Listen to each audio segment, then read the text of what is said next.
Assalamualaikum warahmatullahi wabarakatuh. Selamat pagi teman-teman. Alhamdulillah senang sekali saya Ida dari Inti Mata Jiwa LSM yang bergerak di bidang kesehatan jiwa dan pencegahan bunuh diri di Gunung Kidul kembali IG Live setiap hari Minggu. Nah, hari ini kita akan membahas perjalanan Mas Basuki Rahmanto, salah satu aktivis LSM Imaji. Tadi saya sudah coba undang beliau, kebetulan ada kondisi yang belum memungkinkan ya. Mudah-mudahan saya langsung bisa mengundang Mas Bas kembali. Yes.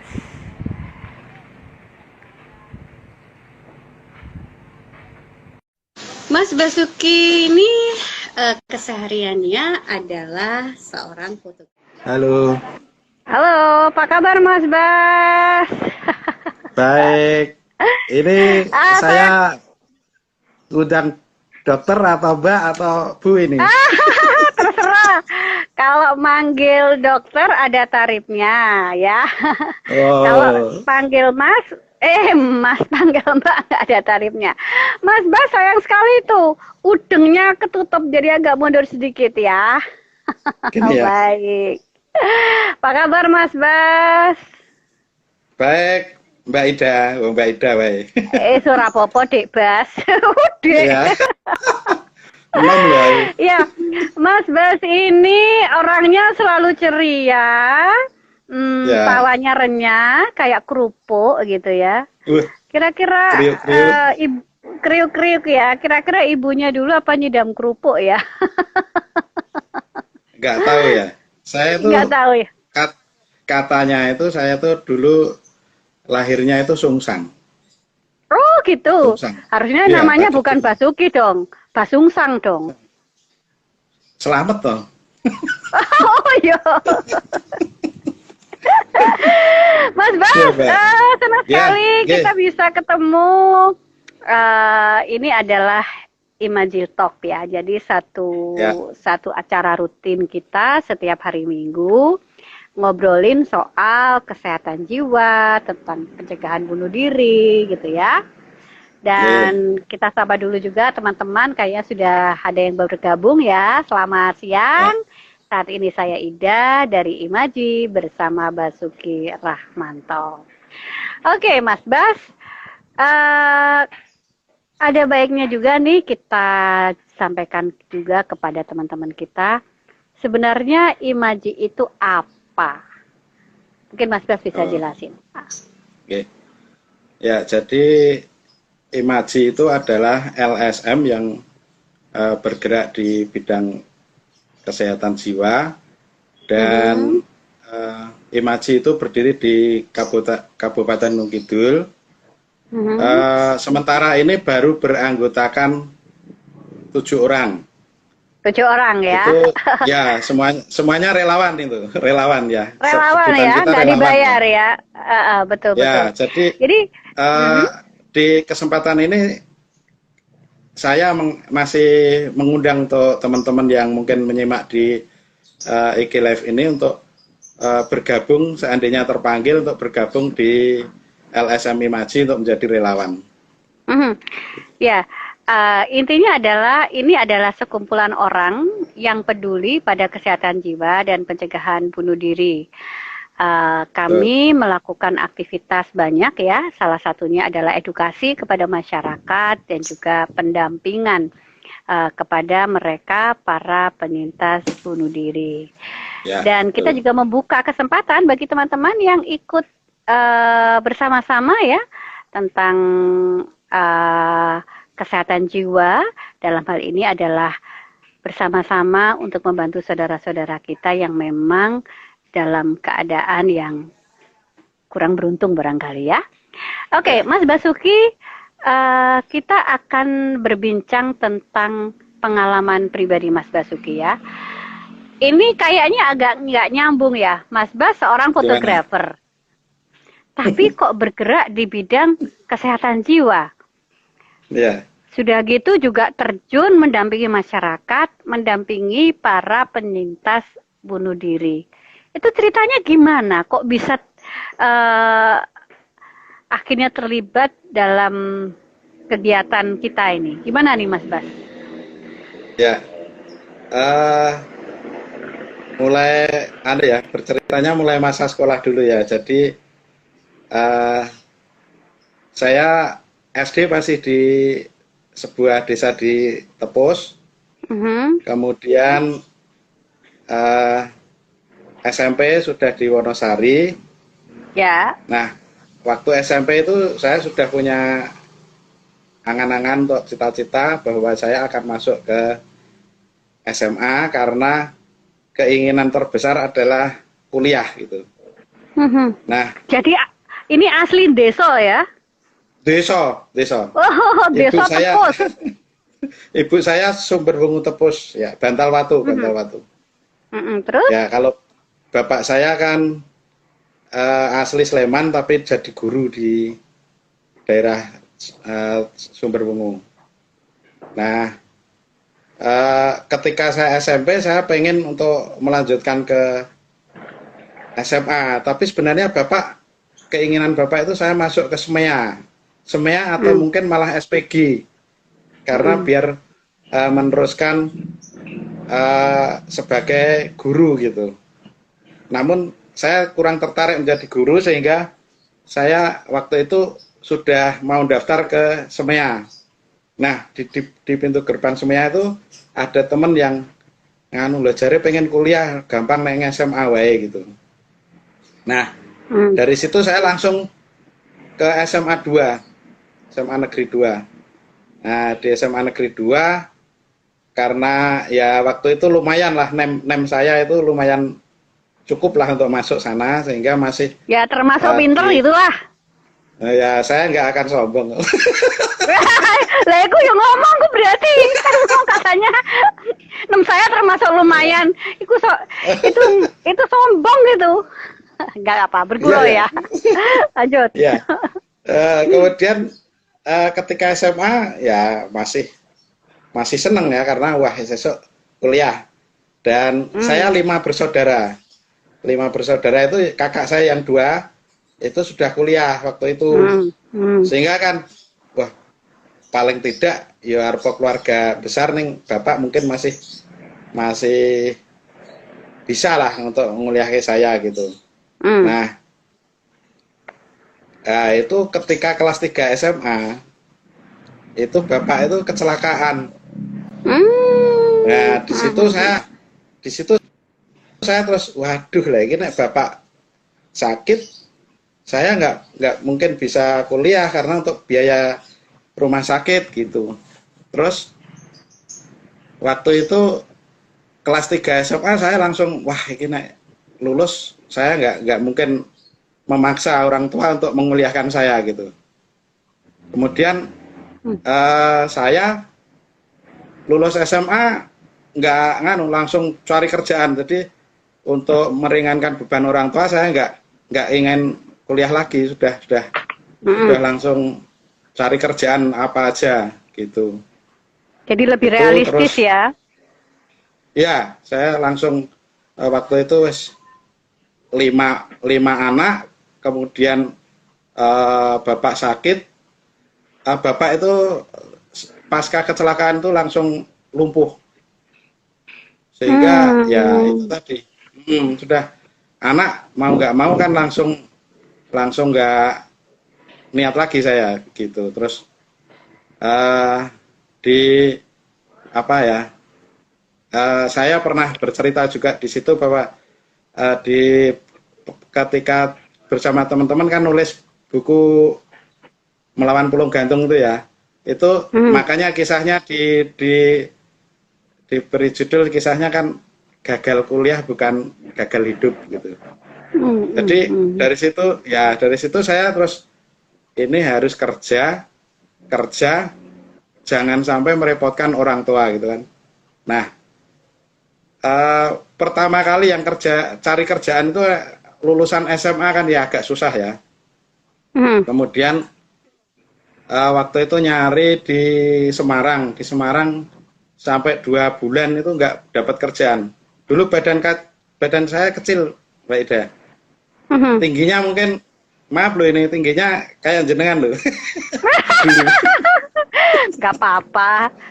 Ya, Mas lulus Bas. SMA. Mhm. Ya. Terus?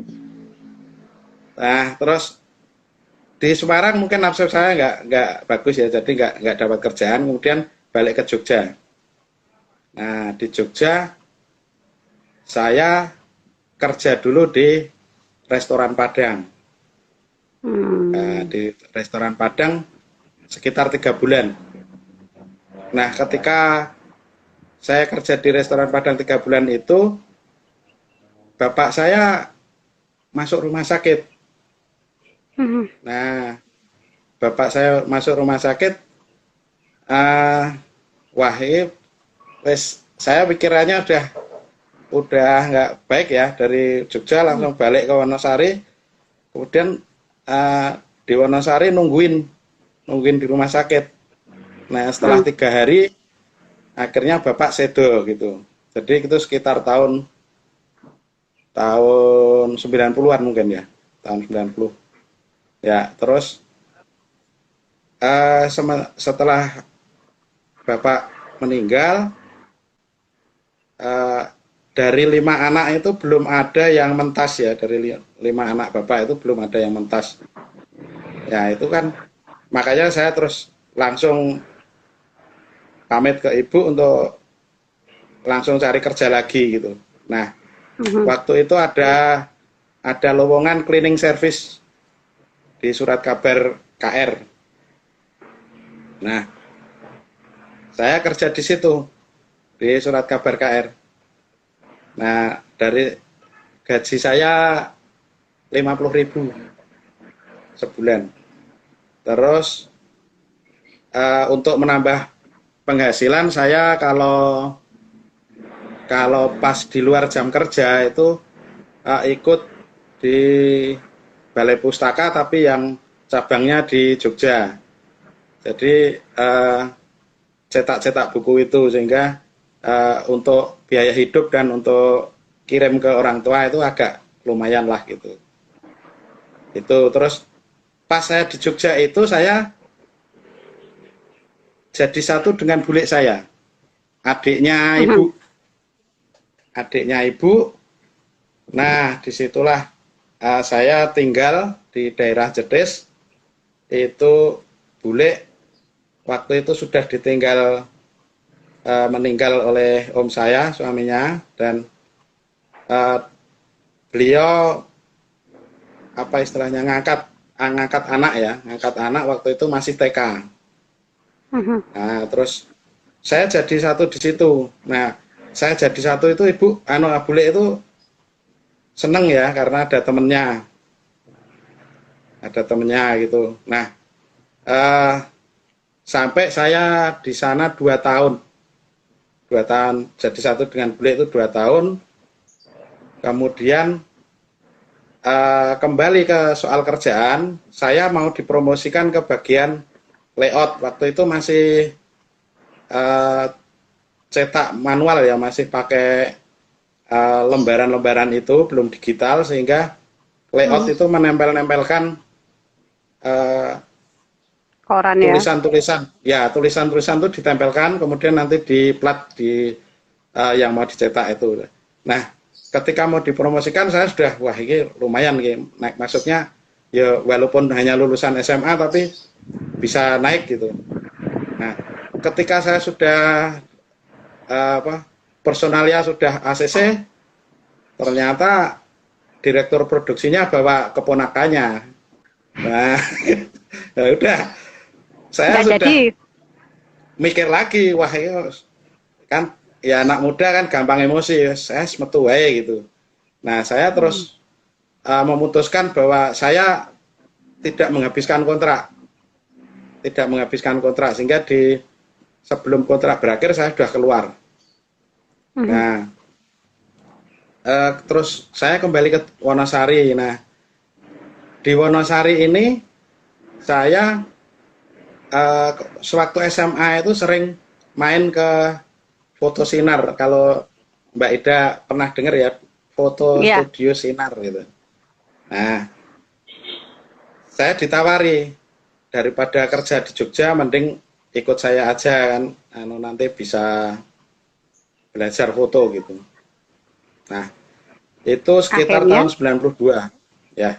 Akhirnya saya dari 92 itu gabung ke foto, di foto. Nah, sekitar tahun 94 atau 95 ya.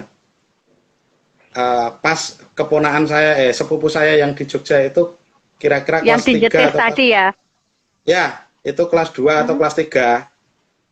Itu saya mendapat kabar bahwa bule saya itu mengurung diri di kamar. Hmm, Padahal punya anak umur ya berapa itu kalau yang kelas 3 SD itu.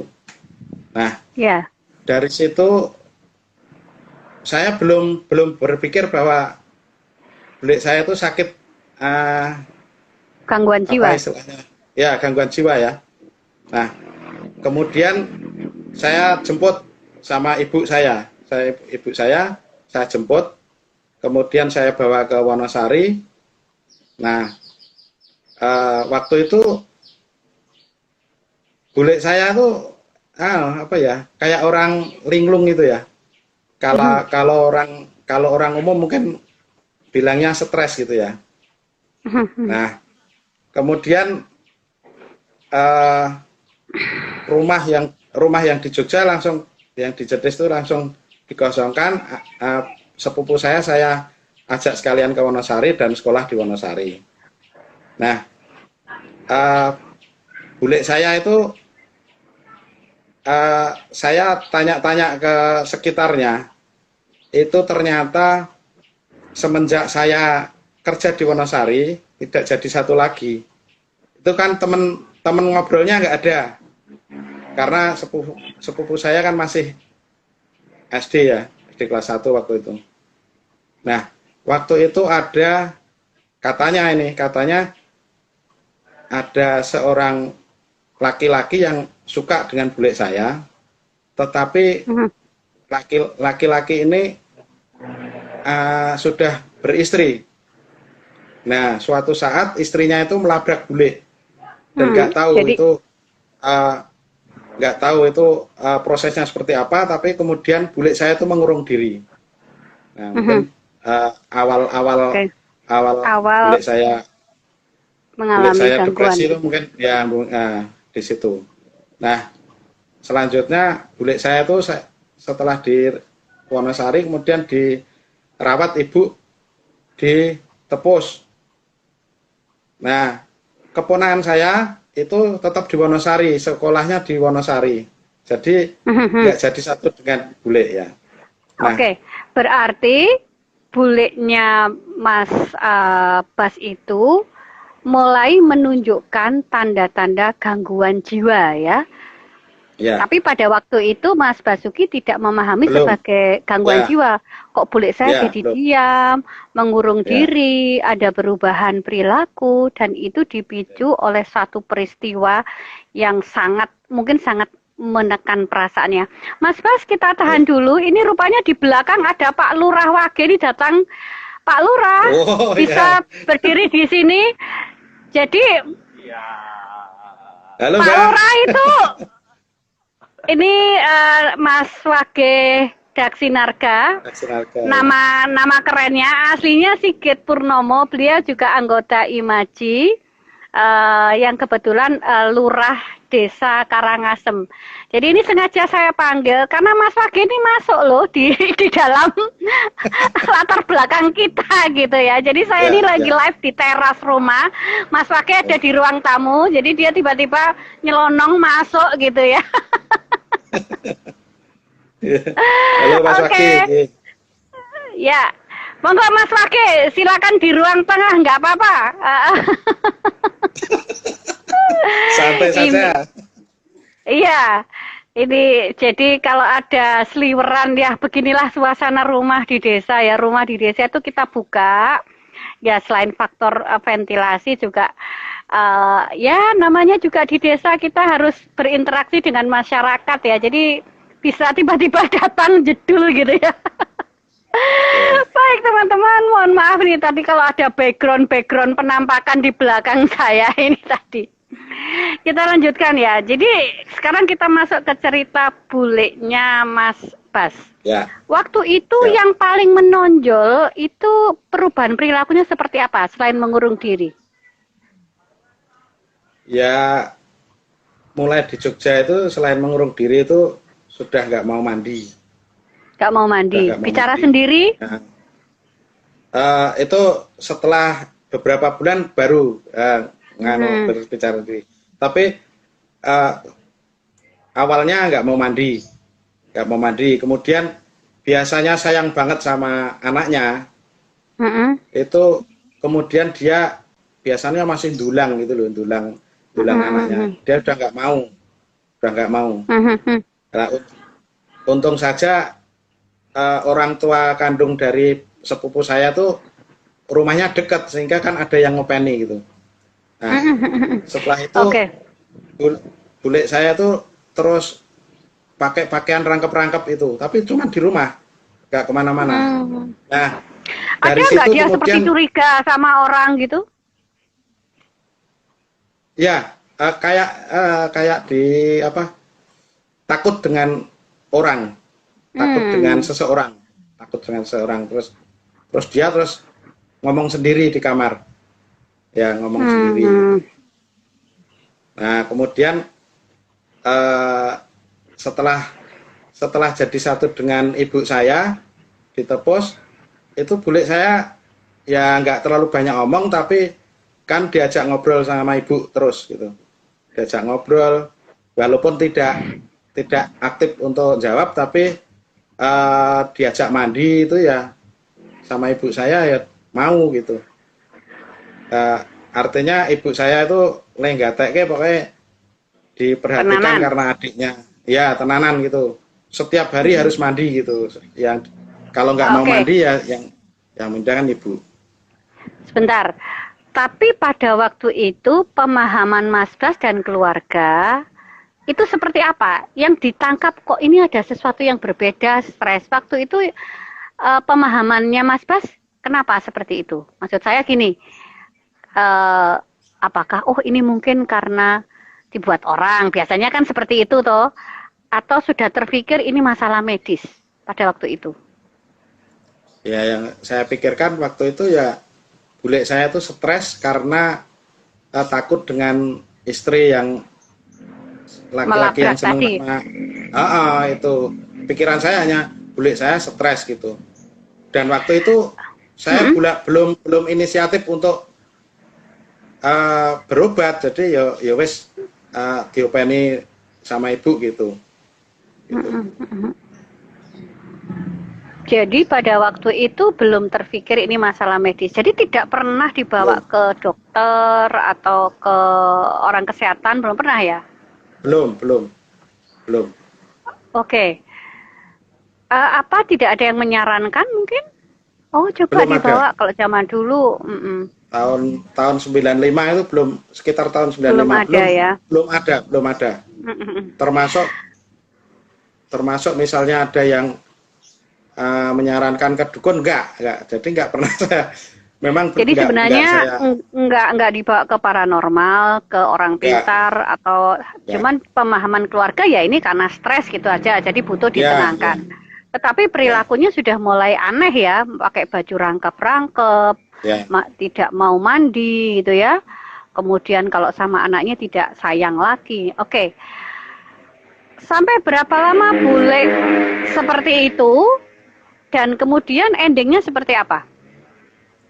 Ya, tentang bule yang mengalami gangguan mental tadi. Ya.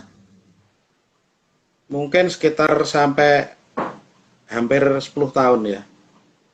Hampir 10 tahun belum pernah sama sekali berobat ya? Belum. Karena atau sampai ngamuk gitu? Enggak pernah. Jadi bule saya itu biasa. Cuma diam mengurung diri. Iya, kayak linglung. Kalau setelah jadi satu dengan ibu itu, karena ibu kan sayang loh dengan adiknya, nggak pernah dimarahi, nggak pernah diapa-apain. Kalau ambil pensiun ke Wonosari ya berdua naik angkot itu biasa, tidak ada masalah. Jadi bule 10 tahun. Manut aja. Oke, jadi 10 tahun itu kondisinya ya tidak membaik, tapi juga tidak memburuk gitu ya. Ya, ya, ya, Ah. ya. Kemudian setelah 10 tahun itu apa yang terjadi? Ya, kurang lebih setelah 10 tahun, kan adik saya yang ikut tadinya dari kelas 3 SD itu sudah lulus SMA ya. Nah, sudah lulus SMA, kemudian dapat kerjaan yang lumayan. Nah, Mhm. eh, adik saya sepupu itu pengen, ayo mas, ibu ditambahke gitu. Tambah ke. Mhm. Ya, maksudnya dibawa ke rumah sakit jiwa gitu. Oke, Nah, oke, oke. waktu itu saya ya karena anak ya pengen seperti itu, kemudian saya ya wes ayo gitu. Terus saya sekeluarga mengantarkan bule ke Gracia. Ke rumah Itu sakit jiwa. ya saya lupa tahunnya berapa, tapi sekitar 10 tahun, mungkin 2005 ya, sekitar itu. Hmm. Nah, Terus setelah berobat waktu gimana? waktu itu saya tanya, boleh dijenguk nggak, eh, ini bule saya gitu. Terus oh nggak usah ya, nanti kalau ada apa-apa nanti eh, kami yang menelpon ke keluarga pasien gitu. Nah, waktu itu 1 bulan ya, 1 bulan kalau nggak salah boleh dijenguk beberapa kali, tapi waktu itu 1 bulan kemudian jenguk ya, masih biasa gitu. Nah, waktu itu setelah 3 bulan di rumah sakit, ibu dikabari kalau suruh jemput gitu. Nah, saya kan pikirannya, wah berarti wes sudah sembuh, sudah wes mari gitu, sudah sembuh, sehingga waktu itu saya kemudian langsung cari mobil untuk jemput sama ibu. Nah, sampai rumah sakit malah saya sekeluarga itu malah bingung, malah delongop gitu. Loh, kok bule saya kondisinya malah sangat memprihatinkan dibandingkan waktu mau masuk gitu. Jadi rambutnya itu sudah digundul. Nah, saya tanya, loh, kenapa harus digundul ya gitu. Nah, waktu itu katanya ada kutunya gitu, ada tumor gitu. Nah, ya sudah lah gitu. Ya wes wes kayak yang penting gue Bali gitu. Nah, ketika dibawa pulang sampai rumah itu ditanyain sama ibu saya, itu udah responnya udah nggak seperti waktu sebelum dibawa ke rumah sakit gitu. Jadi akhirnya Uh, menjadi makin berat menurut Mas Bas gitu? ya, ya, mungkin justru stresnya mungkin semakin nganu ya. Mungkin saya nggak tahu penanganannya di rumah sakit seperti apa, tapi kayaknya rumah sakit zaman dulu mungkin masih diperlakukan yang kurang manusiawi ya mungkin ya. Saya nggak tahu. Tapi sampai di rumah itu sudah nggak mau komunikasi dengan ibu, terus dengan saudara yang lain kayak lupa gitu. Itu terus beberapa bulan setelah dari rumah sakit, kesehatan bule itu langsung menurun dan Dan akhirnya akhirnya meninggal. meninggal. Ya, meninggal ya. Ya. Ya. Ya. Terus Mhm. saya setelah itu saya menguatkan sepupu saya karena sepupu saya merasa berdosa. Merasa bersalah gitu. Kenapa Ya, membawa dia ibu? gini, ya, seandainya ibu masih dirawat bude, ibu saya ya, masih dirawat bude, kayaknya nggak separah ini gitu. Oke. Terus saya bilang ke sepupu saya, ya jangan terlalu merasa bersalah karena bagaimanapun usaha itu kita tidak tahu nanti seperti apa. Jadi kalau kita yang penting sudah berusaha untuk membawa ke rumah sakit. Tetapi kalau ternyata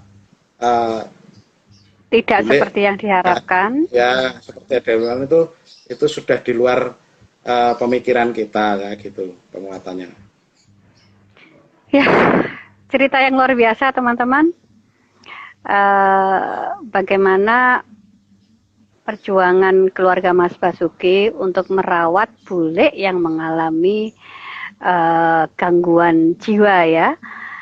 Sampai 10 tahun akhirnya dibawa ke pengobatan, dan setelah dari pengobatan menurut Mas Bas kondisinya tidak menjadi lebih baik ya. Tapi ini juga saya perlu menjelaskan dari sisi medis ya, supaya kita tidak ada kesalahpahaman. Nanti kalau gitu nggak usah dibawa ke dokter, nggak usah dibawa ke rumah sakit jiwa. Kalau dibawa ke rumah sakit jiwa malah tambah parah, nanti pulang-pulang malah meninggal gitu ya. Ya, saya tidak dalam kapasitas untuk menjelaskan apa yang terjadi karena saya juga tidak tahu apa yang terjadi, tapi mungkin sedikit saya berikan gambaran teman-teman. Jadi pada saat pasien itu kalau dalam kondisi yang memang kronis ya, kronis itu artinya memang sudah sangat lama gangguan jiwa itu penanganannya memang agak berbeda dengan yang kondisi akut gitu ya. Nah, mungkin saja pada situasi itu adalah kebetulan kondisinya memang juga sudah memburuk ya, karena sudah 10 tahun tidak dibawa ke medis ya, mungkin memang sudah ada kemunduran fungsi, sehingga kemudian ketika dirawat itu ya boleh dibilang agak sedikit terlambat. Nah, mungkin yang membuat depresinya adalah ketika dia dirawat itu kan terpisah dari keluarga gitu ya. Jadi dia ada perasaan terkucil, kok saya jadi merasa sendiri gitu ya. Ya, mengenai apa yang dilakukan di rumah sakit itu tidak dalam kapasitas kita menjawab. Tapi saya yakin situasi sekarang menjadi sangat berbeda ya, karena pendekatan kita selalu pendekatan yang komprehensif, jadi tidak hanya pendekatan medis gitu ya. Nah, oke Mas Bas, dari cerita itu apa yang kemudian pembelajaran apa yang Mas Basuki dapatkan, dan apakah ini menjadi titik tolak bagi Mas Bas untuk menjadi lebih peduli pada kesehatan jiwa? Ya, jadi setelah itu kan kebetulan saya dipertemukan dengan teman-teman yang waktu itu Imaji ya? Ya, sebelum Imaji terbentuk itu dulu ketemu Pak Joko, kemudian seneng hunting foto. Nah, di situ kemudian ngobrol-ngobrol. Nah, Pak Joko banyak sharing juga. Kemudian, nah, ada niatan untuk membuat Intimata Jiwa ini yang bergerak di kesehatan jiwa, dan dari situ saya pengen bergabung karena saya merasa bahwa saya punya dendam bahwa saya tidak bisa merawat bule saya dengan benar. Saya sudah terlalu lama tidak memperhatikan bule, sehingga untuk membawa ke sarana kesehatan, misalnya kalau saya misalnya lebih awal membawa bule itu ke rumah sakit atau ke puskesmas dan bisa mengetahui bahwa sebenarnya bule itu bisa diobati dengan rutin, maka mungkin bule saya itu tidak secepat itu meninggal gitu. Jadi saya punya semacam dendam pada diri saya sendiri gitu. Masya Allah. Saya terharu sekali nih Mas Bas ya. Meskipun kita sudah kenal lama, tapi saya jarang sekali bisa berbicara sedalam ini dengan Mas Bas. Di balik tawanya yang renyah tadi, Mas Bas itu menyimpan sesal yang dalam. Kenapa saya tidak bisa memberi yang terbaik pada bule gitu ya. Andai saya tahu bahwa gangguan jiwa, stres, depresi, ataupun apapun namanya, bisa diobati dan bisa diintervensi lebih dini, barangkali tidak akan seperti itu ya. Dan inilah yang kemudian menjadi spirit bagi Mas Basuki untuk bisa berbuat untuk masyarakat, mensosialisasikan masalah kesehatan jiwa agar masyarakat yang mengalami gangguan jiwa atau perubahan perilaku itu bisa segera tertangani. Ya memang betul Mas Bas, jiwa itu sangat syarat dengan stigma. Stigma itu anggapan yang salah. Banyak yang menganggap jiwa itu bukan masalah kesehatan, masalah kurang iman, masalah beban hidup. Oke. Kalau iman kita tidak bisa menghakimi, ya itu urusan orang ya. Tapi masalah beban hidup, mungkin banyak orang yang punya beban hidup lebih berat, tapi dia baik-baik saja gitu ya. Nah, lebih kalau kita melihat dari sisi medis, memang ada kekacauan sistem di otak yang kemudian berakibat pada kemampuan dia di dalam menilai perilaku. Akhirnya dia tidak bisa membedakan ini nyata atau tidak. Luar biasa pengalaman Mas Bas. Mas Bas, kita akan lanjutkan bincang-bincang kita di sesi kedua. Untuk sesi yang pertama ini banyak sekali yang sudah kita peroleh. Teman-teman, saya berharap tetap bergabung. Nanti di sesi kedua kita akan bincang-bincang dengan Mas Basuki Rahmanto tentang bagaimana pengalaman beliau melakukan pendampingan kepada penyintas bunuh diri, orang-orang dengan gangguan jiwa, pasti akan menarik kita kulik. Tapi yang pasti yang kita bisa belajar dari Mas Bas, bagaimana dendam masa lalu, penyesalan masa lalu menjadi spirit buat beliau untuk bisa bergerak di bidang kesehatan jiwa dan membantu masyarakat untuk memahami bahwa kesehatan jiwa itu bisa ditangani lebih dini. Dengan kita menangani lebih dini, kita akan bisa menolong saudara-saudara kita. Terima kasih teman-teman yang sudah bergabung. Jangan lupa follow Instagram Intimata Jiwa @intimatajiwa. Follow juga Instagram Mas Basuki Rahmanto. Apa Mas Instagramnya? Bara foto work. Ya, Bara Foto Work ya. Jadi tolong bisa dilihat di flyer. Follow juga Instagram saya @idapsikiater. Kita akhiri dulu teman-teman. Nanti akan kita lanjutkan di sesi yang kedua berbicara tentang pengalaman Mas Bas. Kita tutup dulu. Saya Ida dari Intimata Jiwa. Selamat siang. Wassalamualaikum warahmatullahi wabarakatuh.